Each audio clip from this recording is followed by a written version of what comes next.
शांति। बाबा ने कहा, मीठे बच्चे, बाबा को और चक्र को याद करो।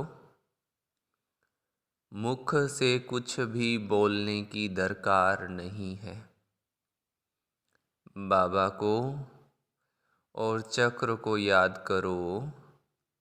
मुख से कुछ भी बोलने की दरकार नहीं है।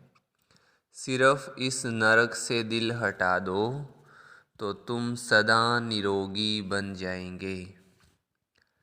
सिर्फ इस नरक से दिल हटा दो तो तुम सदा निरोगी बन जाएंगे।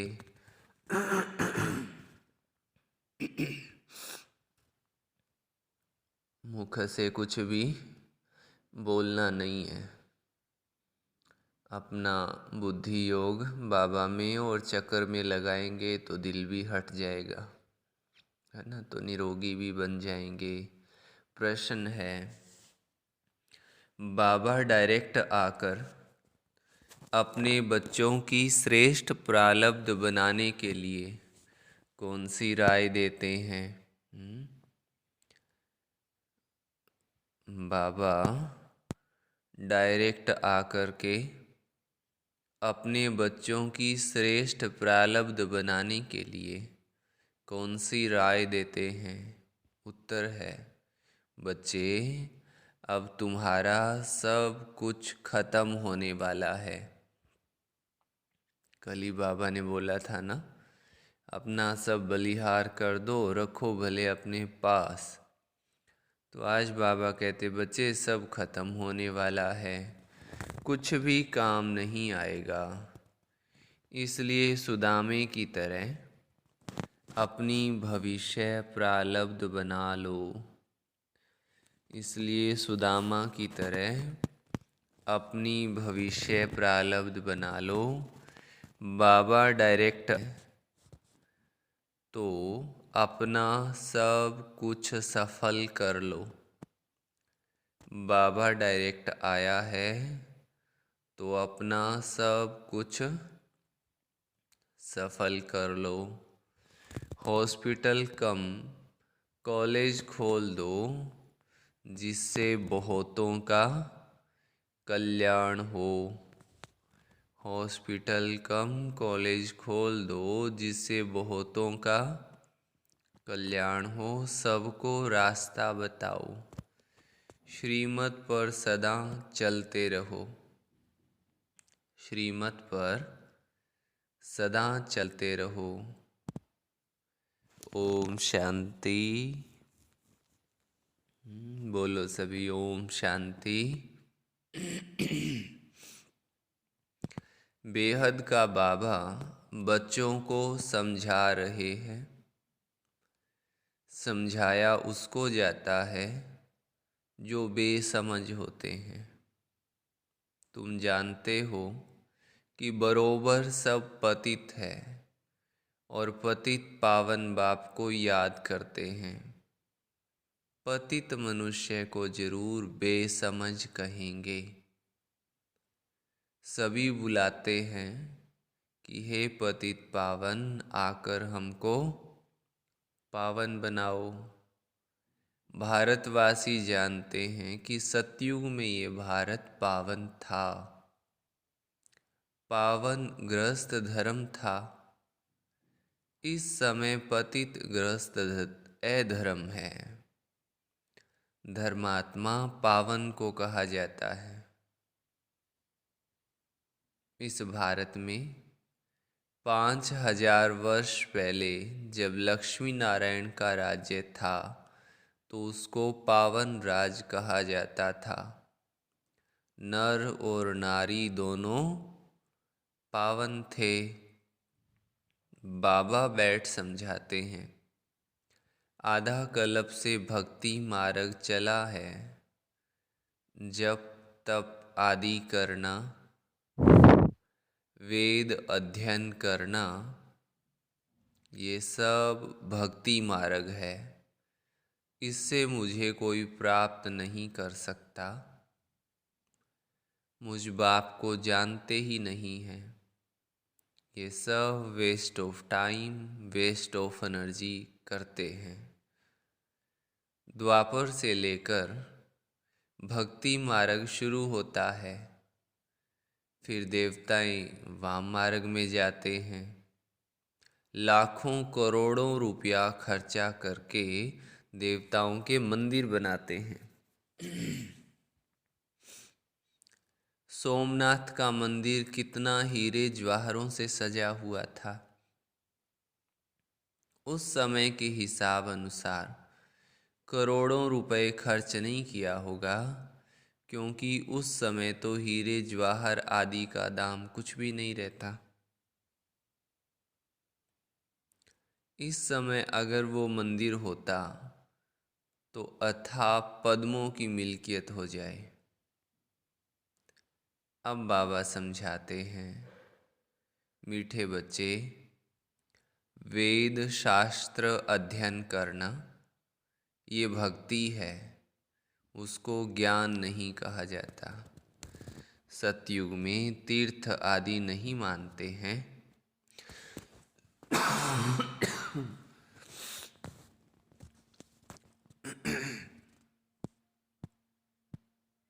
गंगा जमुना नदियां तो सतयुग में भी हैं।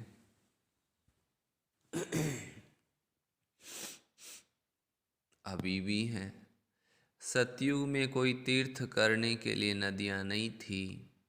बाबा तो है ज्ञान का सागर, वो बैठ ज्ञान देते हैं। आधा कल्प ये भक्ति चलती है। पहले अव्यभिचारी भक्ति होती है, शिव की ही पूजा करते हैं, फिर देवताओं की। अभी तो भक्ति व्यभिचारी हो गई है। भक्ति करते, शास्त्र आदि पढ़ते रहते हैं तो सब भगत हो गए हैं। सजनिया मुझ एक साजन को याद करती है। भक्तों की रक्षा करने वाला है भगवान, तो जरूर भक्ति में तकलीफ होती है।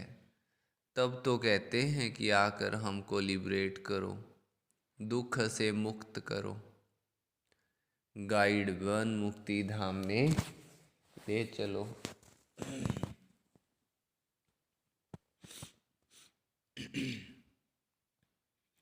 उनको ये पता नहीं है कि भगवान कौन है। शिव व शंकर के मंदिर में जाते हैं। शिव शंकर को इकट्ठा कर दिया है।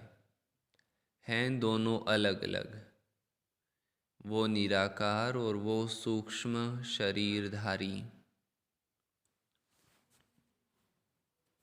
वो मूल वतन में रहने वाला, वो सूक्ष्म वतन में रहने वाला। तो बाबा समझाते हैं, मंदिर में बैल दिखाते हैं, समझते हैं शिव शंकर की सवारी बैल पर सवारी थी। अब शिव के लिए कहते हैं वो सर्वव्यापी है। ऐसे नहीं कहेंगे कि शिव शंकर पर कोई अब शिव के लिए कहते हैं वो सर्वव्यापी है। ऐसे नहीं कहेंगे कि शिव शंकर सर्वव्यापी है।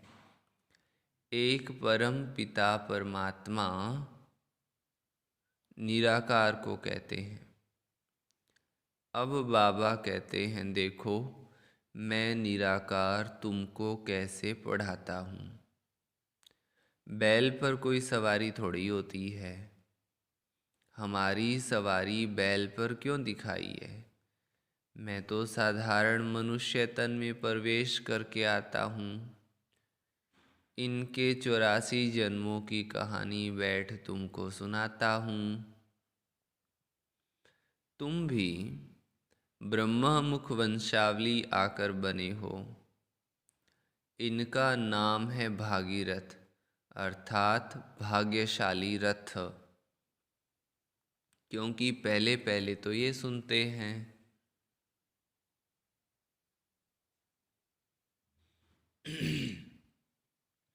और यही सौभाग्यशाली है। सतयुग में बहुत थोड़े होते हैं। बाकी सब आत्माएं वापस चली जाती हैं अपने घर जहाँ से आई हैं। ये कर्म क्षेत्र है, सृष्टि का चक्र फिरता रहता है। मूल वतन सूक्ष्म वतन में ये मूल वतन सूक्ष्म वतन में ये सतयुग त्रेता नहीं होते हैं। ये ड्रामा का चक्र यहाँ फिरता है। आधा कल्प ज्ञान सतयुग त्रेता, आधा कल्प भक्ति द्वापर कलयुग। सतयुग में लक्ष्मी नारायण का राज्य था।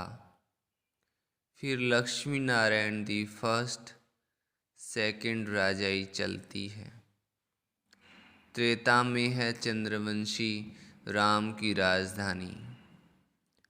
सतयुग में 8 जन्म, त्रेता में 12 जन्म, द्वापर में बताओ, द्वापर में 21 और कलयुग में कितने? 42 और संगम का 1 जन्म। ये 84 जन्मों की कहानी बाबा ही समझाते हैं। बाबा अपने ब्राह्मण बच्चों को ही मिलते हैं और किसको नहीं मिलते हैं।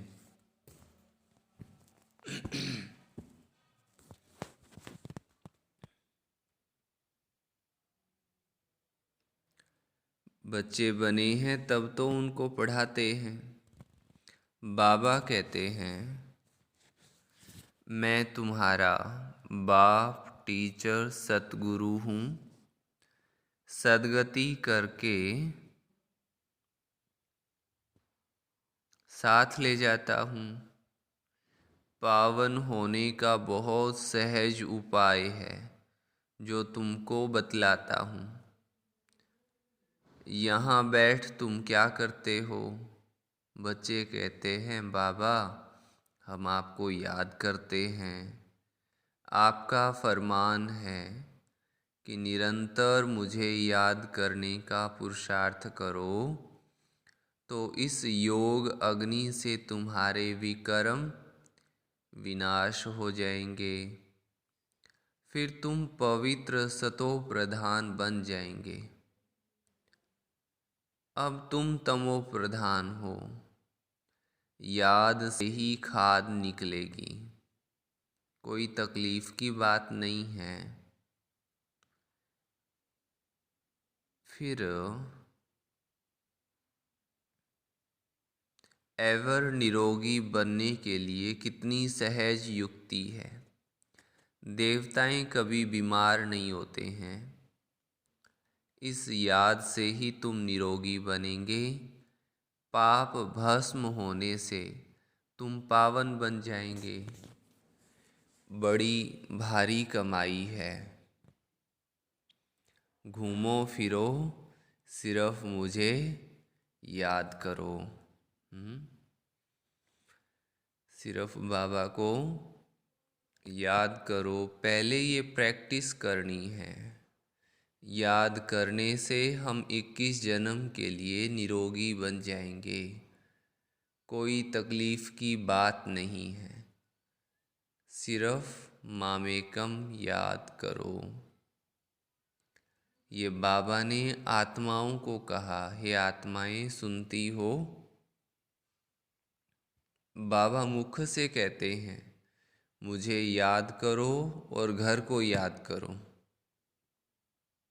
क्या करना है? एक बात बाबा को याद करना है और दूसरा शांति धाम को याद करना है। अब ये नरक खलास होना है, जाना है अपने घर। कितनी खुशी की बात है। जाना है अपने घर। भोजन बनाते समय भी याद का पुरुषार्थ करो। भोजन बनाते भी याद का पुरुषार्थ करो। अभी बाबा ने थोड़ा टाइम पहले ही, कल परसों ही इसी बात पर ध्यान खिंचवाया ना कि अन्न की बहुत परहेज चाहिए। तो खाना बनाते और खाते समय भी बाबा की याद में रहना है। खाना बनाते समय मुरली ऑन कर लो तो साथ साथ मुरली चलती रहेगी और साथ साथ खाना भी बनता रहेगा, तो वो खाना भी प्रसाद बन जाता है। फिर सबको उस खाने से शक्ति मिलती है। हम किसी को ज्ञान सुना सकें या नहीं सुना सकें, माताएं कहती है ना, हम तो अनपढ़ हैं, हमारी कोई सुनता नहीं है। तो खाना बनाते बनाते अगर मुरली की पॉइंट का चिंतन है और मुरली भी ऑन करके सुनते हैं तो वो मुरली के वाइब्रेशन खाने में जाते हैं और वो अन्न शक्तिशाली अन्न बन जाता है। भी उस खाने को ग्रहण करेंगे, उनकी सबकी बुद्धि और आत्मा शक्तिशाली बनती जाएगी। तो मुख से सुनाने की बात नहीं होती है, मन से भी वाइब्रेशन भरे जा सकते हैं। और दिन में 2 समय तो खाना बनाते ही हैं, उस समय ये मुरली ऑन कर लो। तो पुरुषार्थ का पुरुषार्थ और सेवा की सेवा। भल तुम कर्म योगी हो तो भी कम से कम 8 घंटे तक जरूर पहुँचो। 5 मिनट, 10 मिनट, आधा घंटा ऐसे चार्ट को बढ़ाते रहो। जांच करते रहो हमने कितना समय बाबा को याद किया। जिस बाप से वैकुंठ की बादशाही मिलती है, 21 जन्मों के लिए सदा निरोगी बनते हैं। कितनी सहज युक्ति है।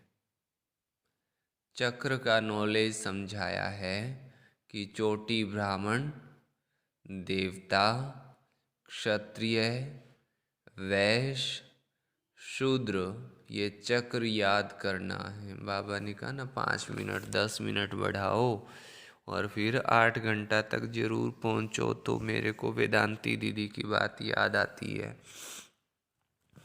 उनसे हमने सुना कि एक बारी मैं बाबा को कुटिया में चार्ट दिखाने के लिए गई। तो मैं तो बड़ा खुश थी कि मेरा 8 घंटे का चार्ट था, तो बाबा मुझे बहुत शाबाश देंगे। तो मैंने बाबा को अपना चार्ट दिखाया। बाबा ने चार्ट देख के कहा कि बच्ची, कोई सजनी अपने साजन को घंटे देख करके थोड़े याद करती है, तो निरंतर याद करती है। तो क्योंकि आत्माओं का साजन परमात्मा है ना, तो परमात्मा को तो निरंतर याद करना है, घंटों के हिसाब से नहीं करना है। तो उन्होंने कहा मुझे बहुत महसूस हुआ और मैं निरंतर याद में रहने के लिए अपने आप को बिजी करती हूँ। हमारा भी पुरुषार्थ ऐसा हो, निरंतर बाबा की याद हो। बैठ करके किया जाए वो बहुत ही अच्छी बात, लेकिन चलते फिरते भी बाबा की याद हमें भूले नहीं। बीज और झाड़ को याद करो। अभी तुम जानते हो, एक धर्म की स्थापना हो तो दूसरे धर्म विनाश हो जाएंगे। सतयुग में एक ही धर्म है, तुमको मेहनत ही इसमें है। बाबा कहते हैं मुझ बीज को याद करो और झाड़ को याद करो। पहले बाबा ने कहा मुझे याद करो और घर को याद करो। बाबा कहते बीज को याद करो, झाड़ को याद करो। स्थापना, विनाश और पालना, ये है बहुत सहज सहज योग और सहज ज्ञान। बीज से झाड़ कैसे निकलता है, ये तुम्हारी बुद्धि में ज्ञान है। रहो भल ग्रस्त में परंतु पवित्र रहना है। ये तो अच्छा है ना। बाबा कहते हैं 63 जन्म तुमने नरक में गोते खाए हैं, पाप किए हैं, अब बिल्कुल ही पाप आत्मा बन पड़े हो। रावण की मत पर चलते आए हो। गांधी भी राम राज्य चाहते थे, इसका मतलब रावण राज्य में थे। मनुष्यों की बुद्धि कितनी मलिन हो गई है, कुछ भी समझते नहीं हैं। स्वर्ग कब था किसको पता ही नहीं है। लक्ष्मी नारायण को 5000 वर्ष हुए हैं, ये भी किसको मालूम नहीं है। सतयुग की आयु लाखों वर्ष कह देते हैं। आधा कल्प है ज्ञान, आधा कल्प है भक्ति। फिर जब पुरानी दुनिया हो जाती है तो आता है वैराग। इस नरक से दिल हटा देते हैं। तुम यहाँ बैठे बहुत कमाई करते हो। बाबा कहते हैं तुम चक्रवर्ती राजा बनते हो। ये तुम्हारा अंतिम 84वां जन्म है। आखिरी जन्म है 84वां और विनाश सामने खड़ा है। विनाश सामने खड़ा है। मृत्यु लोक का विनाश, अमर लोक की स्थापना हो रही है। अमरनाथ बाबा से हम सत्य नारायण बनने की सत्य कथा सुन रहे हैं। है एक कथा। शास्त्र आदि कितने ढेर बनाए हैं, करोड़ पदम रुपए खर्च करते हैं, है सब झूठ। बाबा सच कथा सुना रहे हैं, सत्य कथा सुना रहे। बाबा सच बता करके सचखंड की स्थापना करते। कितना अच्छी रीति समझाया जाता है। कैसी भी अबलाएं, गणिकाएं, अहिल्याएं उस स्वर्ग का मालिक बन सकती हैं। तुम्हारे पास अभी क्या रखा है, बाबा पूछते हैं। अमेरिका में क्या है? बड़े बड़े महल हैं, वो तो अभी गिरे कि गिरे। स्वर्ग में तो अकिचार धन था, यहाँ तो धन है ही नहीं। अमेरिका के व्हाइट हाउस को क्या लूटेंगे, बाबा कहते हैं। अमेरिका के व्हाइट हाउस को क्या लूटेंगे, कुछ भी रखा नहीं है। वहाँ सतयुग में तो गरीब से गरीब का महल भी यहाँ से अच्छा होगा। चांदी सोना लगा हुआ होगा। वहाँ सब सस्ताई रहती है। सतयुग में सस्ता बहुत होता है। अभी तो देखो कितनी महंगाई हो गई है। सबको अपनी जमीन रहती है। सुदामा का मिसाल है। भक्ति मार्ग में 2 मुट्ठी ईश्वर अर्थ देते आए हो। कोई 5, 10, 100 रुपये भी दान करते हैं, जिसका बदला दूसरे जन्म में मिलता है। इसलिए ही मनुष्य दान पुण्य आदि करते हैं। कोई हॉस्पिटल खोलते हैं तो दूसरे जन्म में तंदुरुस्ती अच्छी मिलती है, कोई बीमारी नहीं होती है। कोई कॉलेज बनाते हैं तो दूसरे जन्म में पढ़कर होशियार हो जाते हैं। एक जन्म का फल दूसरे जन्म में मिलता है। अब परम पिता परमात्मा निराकार बाप तो दाता है। बाप कहते हैं बच्चे एक हॉस्पिटल कम कॉलेज खोलो, इसमें बहुतों का कल्याण होगा। इसका फल तुमको 21 जन्मों के लिए मिलेगा। हॉस्पिटल खोलो, कॉलेज खोलो तो 21 जन्मों के लिए फिर इसका फल मिलता रहेगा, है ना।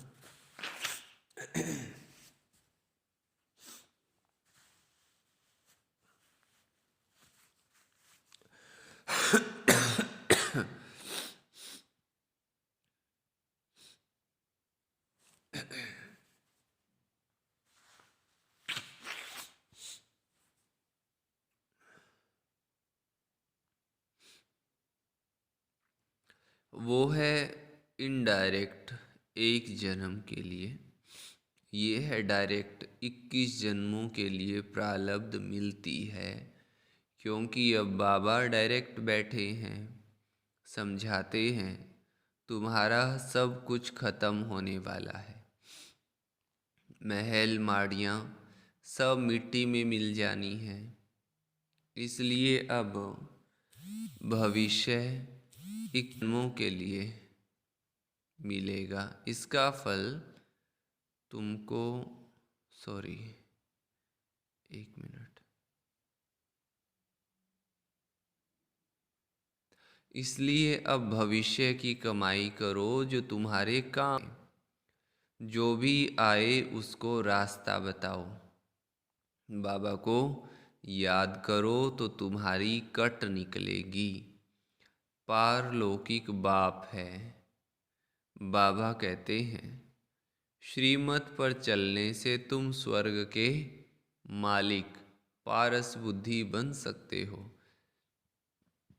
अगर बाबा की श्रीमत पर चलते हैं तो कितनी युक्तियां भी समझाते रहते हैं। हर एक के कर्म का हिसाब अपना अपना है। बाबा कर्म अकर्म विकर्म की गति बैठ समझाते हैं। कोई भी तकलीफ हो तो सर्जन के पास आकर श्रीमत लो।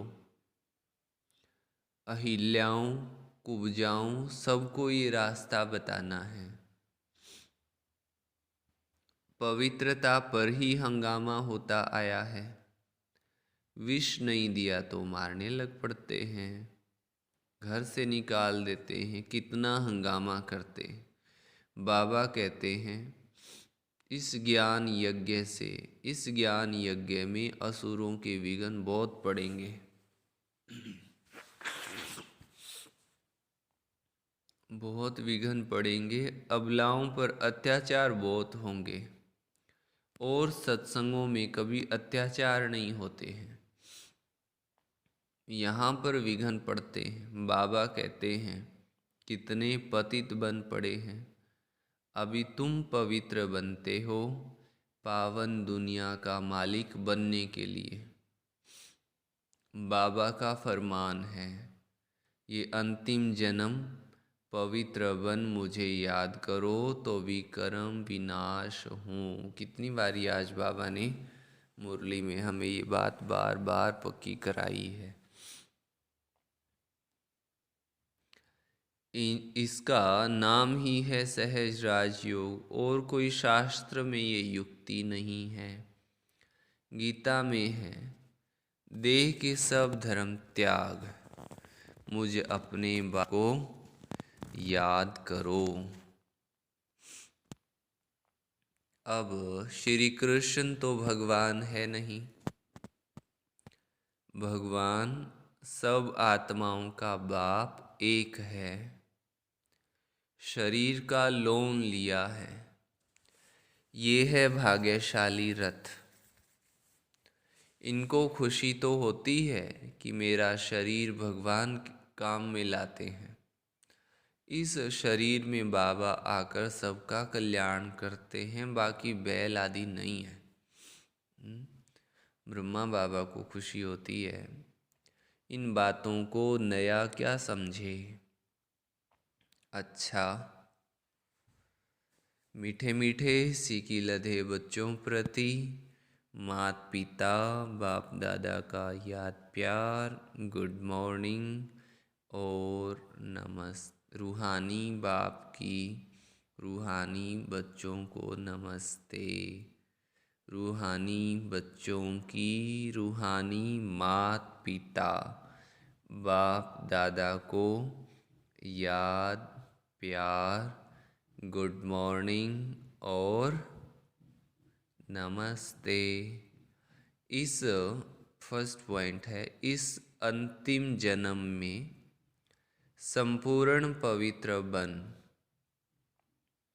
बाबा की याद में ही रहना है। कौन से जन्म में? अंतिम जन्म में क्या बन? संपूर्ण पवित्र बन। क्या करना है? बाबा की याद में ही रहना है। इस पतित दुनिया से दिल हटा देना है। इस पतित दुनिया से दिल हटा देना है। दूसरी बात, स्वदर्शन चक्रधारी बनना है। क्या बनना है? स्व का दर्शन करने वाला बनना है। हॉस्पिटल कम कॉलेज खोल अनेकों का कल्याण करना है। हर कदम पर सुप्रीम सर्जन से श्रीमत लेनी है। हर कदम पर सुप्रीम सर्जन कौन है?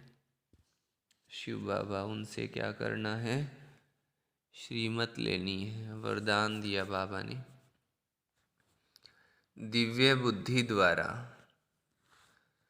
त्रिकालदर्शी स्थिति अनुभव करने वाले सफलता मूर्त भव। दिव्य बुद्धि द्वारा त्रिकालदर्शी स्थिति का अनुभव करने वाले सफलता मूर्त भव। ब्राह्मण जन्म की विशेष सौगात दिव्य बुद्धि है। इस दिव्य बुद्धि द्वारा बाबा को, खुद को, अपने आप को और तीनों कालों को स्पष्ट जान सकते हो। दिव्य बुद्धि से ही याद द्वारा सर्व शक्तियों को धारण कर सकते हो।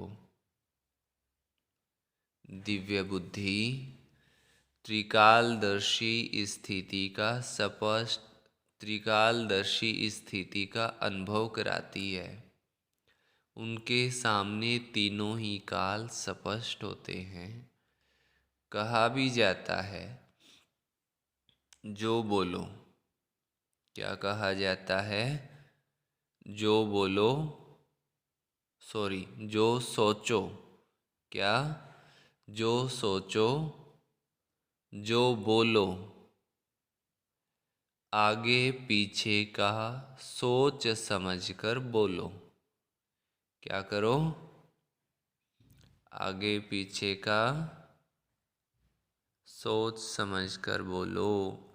परिणाम को जानकर कर्म करने से सफलता अवश्य होती है। स्लोगन है, यथार्थ निर्णय देना है तो रूहानी नशे द्वारा बेफिक्र स्थिति में स्थित रहो।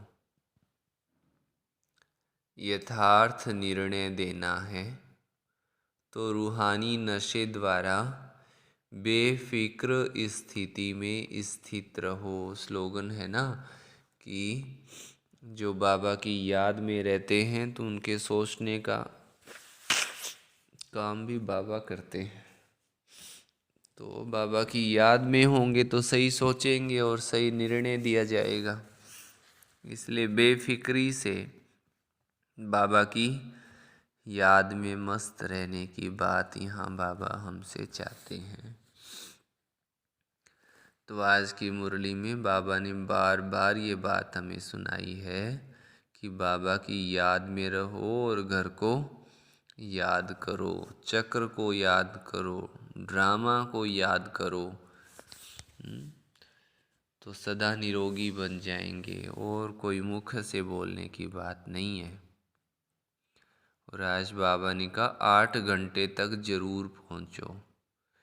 तो एक काम विशेष माताएं कर सकती हैं, खाना जब बनाते हो तो उस समय ये मुरली ऑन करके रखो अपने पास।